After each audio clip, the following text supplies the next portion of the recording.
ఈరోజు మనం quick and ఈజీగా అయిపోయే స్వీట్ కార్న్ లెమన్ రెసిపీ చేసుకుందాం. సో ఇది చాలా సింపుల్ అండి.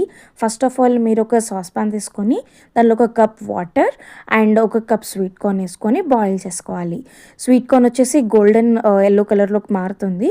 మారిన తర్వాత మీరు వాటర్ అనేది డ్రైన్ చేసి ఒక cube butter, half teaspoon salt, half teaspoon chaat masala వేసుకోవాలి.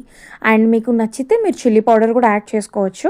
నేను ఇక్కడ యాడ్ చేయలేదు. చిన్నపిల్లలకి పెట్టేటప్పుడు మీరు చిల్లీ పౌడర్ అవాయిడ్ చేస్తేనే బెటర్, సో దట్ వాళ్ళకు కూడా బాగుంటుంది.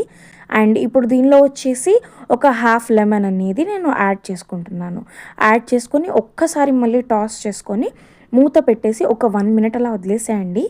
అండ్ మీరు సర్వ్ చేసుకునే ముందు కొరియాండర్ వేసుకొని గార్నిష్ చేసుకొని సర్వ్ చేసుకోండి. ఈ వింటర్స్లో క్విక్ అండ్ ఈజీగా తొందరగా అయిపోతుంది, చాలా బాగుంటుంది. మీరు కూడా ట్రై చేసి ఎలా ఉందో చెప్పండి. థ్యాంక్స్.